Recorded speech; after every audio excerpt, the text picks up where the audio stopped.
Saudara, di dalam Tuhan tidak ada yang kebetulan. Di dalam Tuhan, Tuhan sedang berkarya. Di dalam sahabat doa ini, kegerakan Tuhan. Saya bukan manusia yang, kita nggak ada yang bisa buat kok. Tapi kita dengar bahwa masa pandemi, sahabat-sahabat doa bahkan berkata, ada sesuatu yang baru didapat. Ada kekuatan baru. Ada hal yang berharga yang Tuhan berikan melalui sahabat doa.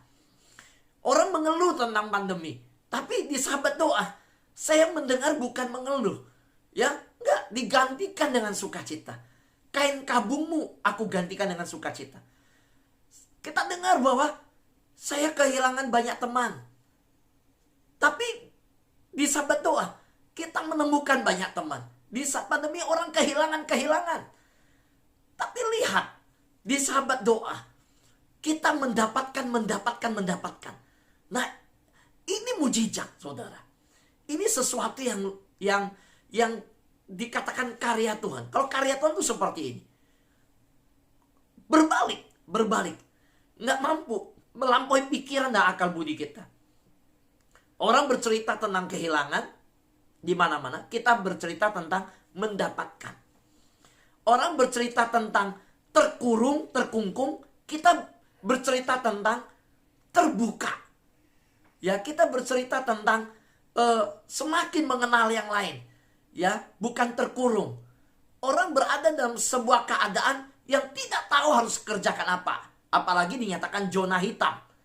Tiba-tiba yang jogging, yang biasa olahraga, kerja, jadi nggak tahu harus berbuat apa. Tapi di sahabat doa, kita justru melayani. Ya, saya mau semua yang di sahabat doa ikut melayani. Karena anak Tuhan, ya, semuanya harus melayani. Tidak ada yang jadi penonton. Saudaraku yang terkasihan Tuhan, ini yang saya mau sampaikan. Saudara berharga di mata Tuhan. Saudara berharga di mata Tuhan. Saya bacakan firman Tuhan. Di dalam Yesaya pasal 43 ayat 4. Dikatakan, oleh karena engkau berharga di mataku dan mulia, dan aku ini mengasihi engkau. Sahabat doa, siapa yang menyatakan firman ini? Kalau manusia bicara, itu ada kepentingannya. Kalau manusia yang menyampaikan ini, saudara jangan langsung terima. Tapi kalau Tuhan yang berkata-kata, itu Tuhan yang menciptakan. Dia yang buat, dia yang merancang. Jadi kalau Tuhan nyatakan, pasti iya. Pertanyaannya, kenapa dibilang berharga? Kalau kita yang membuat sebuah karya, kita bilang ini karya yang paling berharga. Seorang arsitek buat sebuah gedung, buat sebuah rumah, dari seluruh karya hidupnya setelah 20 tahun dia bilang, yang di jalan ini nih, rumah nomor ini yang saya bikin, itu bagi saya yang paling berkesan, paling berharga. Nah, pelajari, pasti ada sesuatu. Di Yesaya 43 ayat 4, Tuhan sendiri berkata, engkau berharga di mataku. Dan tidak berhenti dengan kata berharga. Dan mulia. Dan lanjut lagi Tuhan bilang, berharga, mulia, lalu apa? Aku ini mengasihi engkau. Mari hari ini saya mengajak kita melihat 3 hal ini. Berharga dan mulia. Saya mulai merenungkan seberapa manusia berharga. Karena video yang beredar hari-hari ini, bulldozer menggali, ya, petugas di pemakaman begitu sibuk sampai nggak istirahat. Manusia itu tanah kok. Manusia itu debu. Tuhan menciptakan manusia dari debu dan tanah. Saya memakamkan banyak orang, dan ketika jenazah diturunkan, peti turunkan, sebelum ditutup, saya akan mengambil tanah dan saya akan melempar ke peti itu ke dalam liang lahat, dan saya berkata, debu kembali kepada debu, tanah kembali kepada tanah, roh kembali kepada penciptanya. 3 kali saya akan ambil tanah itu dan saya lempar. Manusia debu dan tanah kok. Lalu kenapa Tuhan bilang berharga? Kalau kita lihat hari-hari ini, di mana ambulan yang mengantar jenazah antri untuk masuk ke pemakaman. Siapa manusia? Siapa kita? Tapi hari ini Tuhan berkata, bukan saya yang berkata, Tuhan berkata, engkau berharga. Engkau berharga. Dan engkau mulia. Tuhan yang menciptakan manusia berkata, marilah kita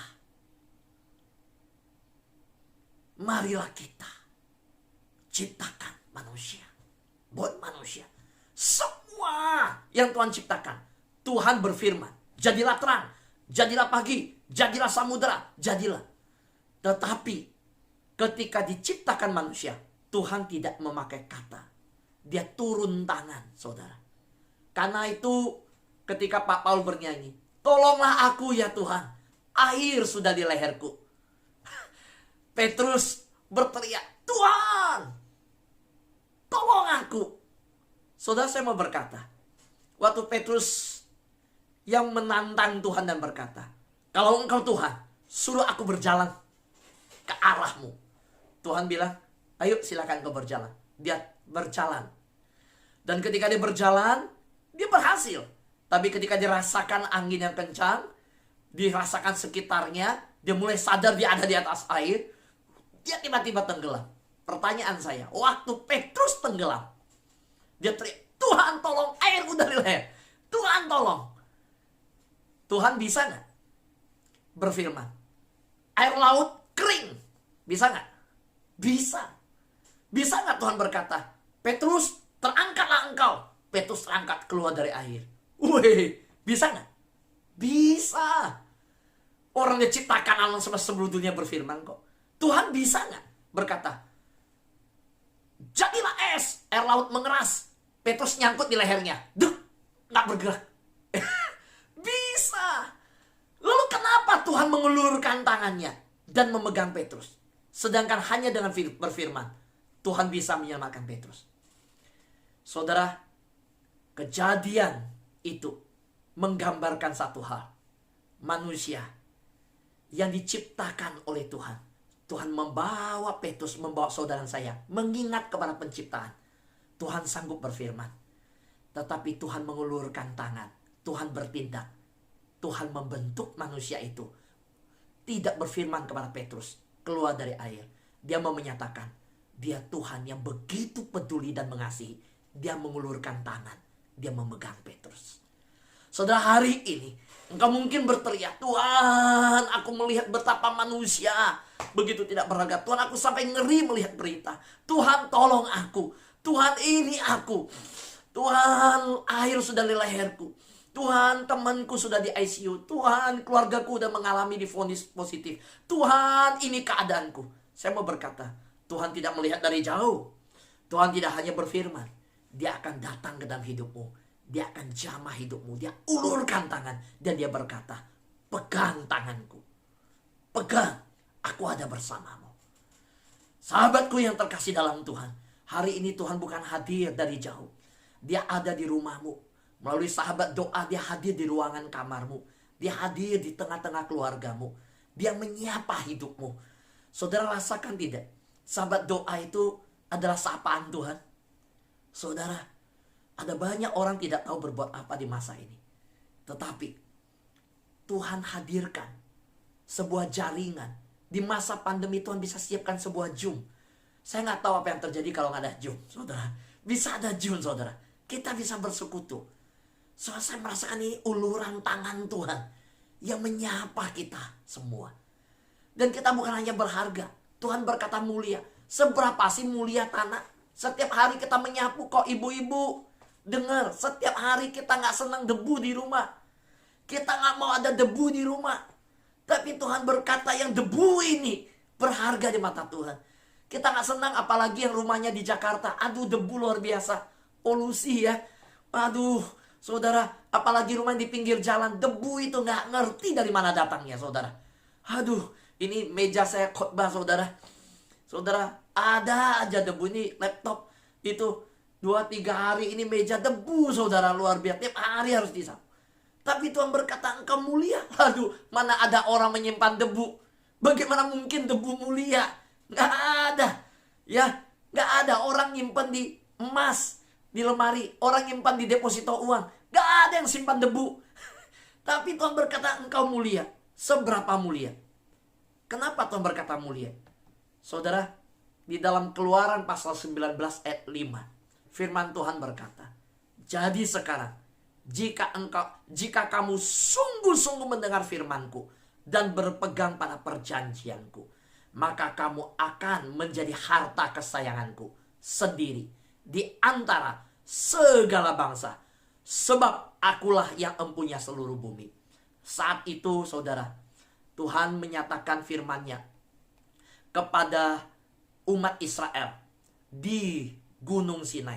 Tuhan menampakkan diri di Gunung Sinai. Saudara tahu apa yang terjadi? Di situ Tuhan menyatakan kepada Israel, ingat, engkau bangsa yang tidak punya harapan. Engkau hanya dari yang namanya Yakub, diubah namanya Israel. Yakub yang 12 anak.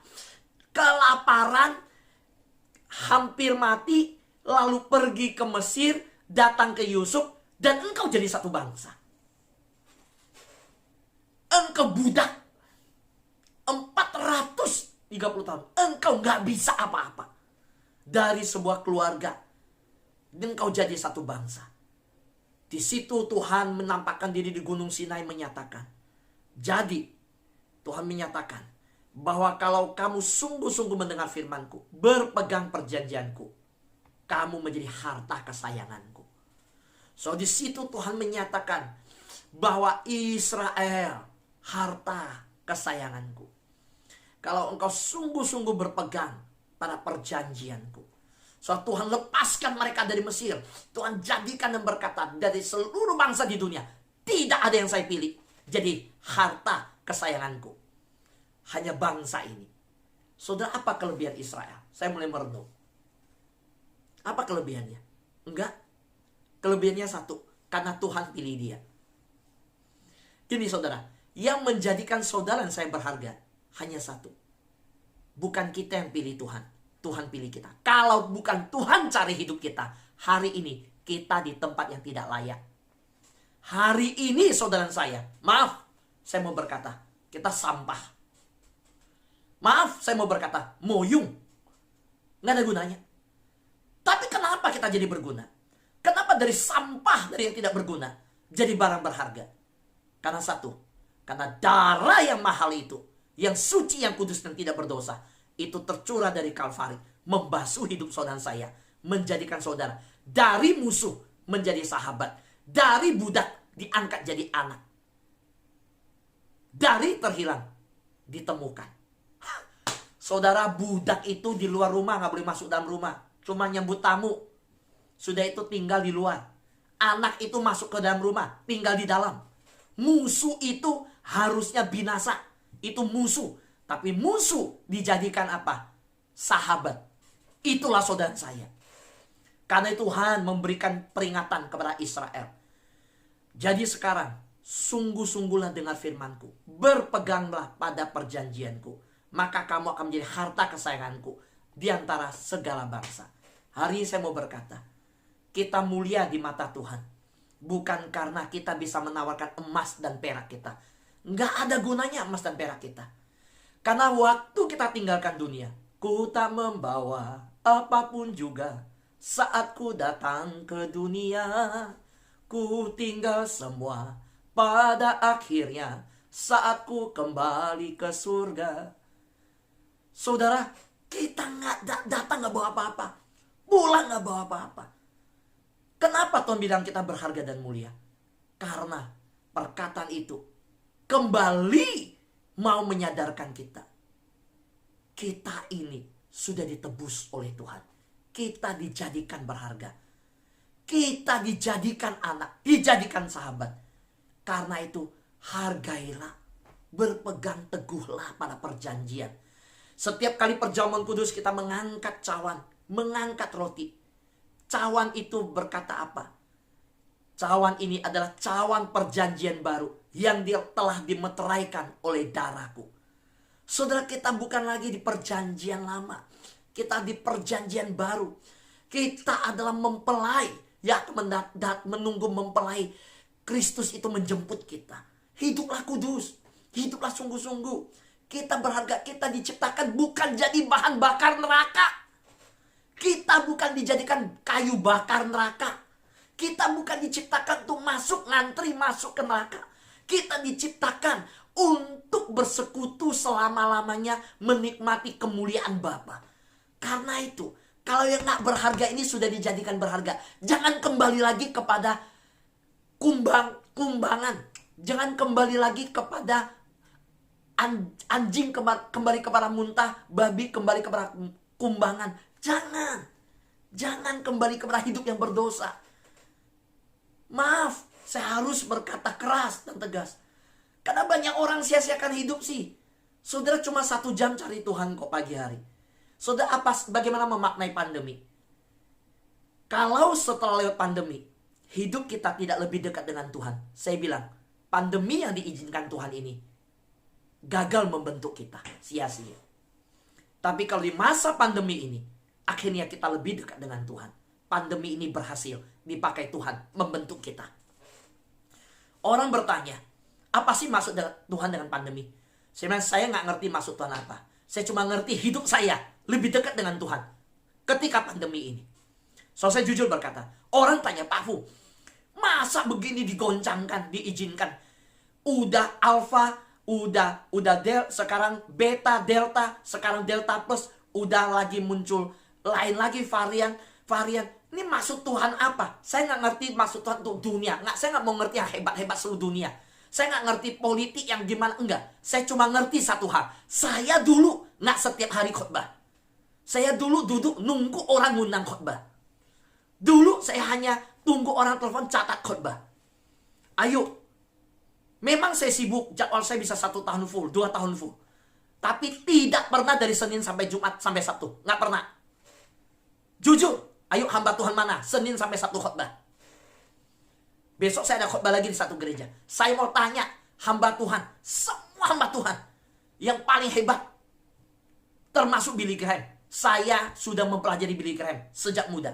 Tidak pernah dari Senin sampai Minggu khotbah setiap hari. Enggak kok. Enggak. Mau siapa? Enggak, jujur. Tapi hari ini, saudara jangan salah maksud ya. Bukan berarti yang khotbah setiap hari hebat. Enggak maksud saya. Ternyata ada kesempatan khotbah setiap hari. Gitu loh. Ternyata ada kesempatan doa setiap hari. Saya mau tanya, di mana ada anak Tuhan setiap hari doa? Datang dalam bersekutu bersama-sama. Bersama-sama loh. Kalau setiap hari bersatu doa iya. Doa di rumah setiap hari iya. Silakan. Maksudnya sebuah gereja, sebuah persekutuan doa sebelum pandemi setiap hari bersekutu. Ada nggak persekutuan doa di mana? Kasih tahu saya. Ayo. Persekutuan doa di perusahaan mana yang setiap hari ada doa? Gereja mana setiap hari ada doa? Persekutuan doanya loh. Setiap hari. Nggak ada. Hanya setelah masa pandemi ini terjadi begini. Jadi waktu orang nanya, maksud Tuhan apa?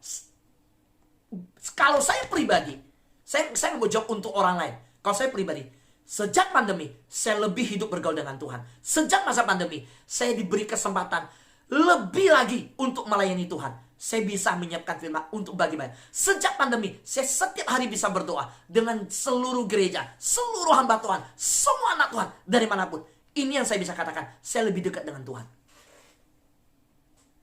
Ini direkam. Hamba Tuhan yang tanya saya bisa dengar rekaman ini. Saya bicara di sini sama dan di depan dia. Dan saudara juga bisa membuktikan. Hidup saudara juga sama. Betul nggak? Pernah begini sebelum pandemi? Enggak. Baru kali ini kan? Karena itulah betapa luar biasanya Tuhan berkarya. Saudara, ayo. Tuhan berkata engkau berharga dan mulia di mata Tuhan. Karena itu, yang telah diubahkan Tuhan, dibasuh dengan darah Kristus yang mahal, yang berharga ini, hargailah kesempatan yang Tuhan berikan. Ini berharga kok saudara. Waktu ini berharga. Kita bisa berjumpa dengan Tuhan, bersekutu. Mari kita mau dipakai Tuhan. Dan hari ini bukan hanya kita. Setelah kita dengar Pak Paul, Pak Tommy dan teman-teman lain bersaksi, Bu Meska dan lain, Bu Lois, Pak Samuel, Kita mulai ajak mereka. Ada banyak orang yang hari ini tidak tahu berbuat apa. Mereka cuma berkata bosan di rumah. Mereka bilang tidak tahu berbuat apa. Bukan mereka tidak mau ikut doa. Belum ada yang ajak.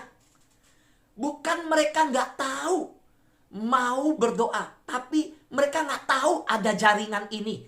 Ada link ini. Bagikan link ini untuk mereka. Ajak mereka berdoa. Ayo bagikan. Dan kita akan dengar kesaksian-kesaksian yang lahir lebih dahsyat lagi. Amin. Tuhan berkati kita semua.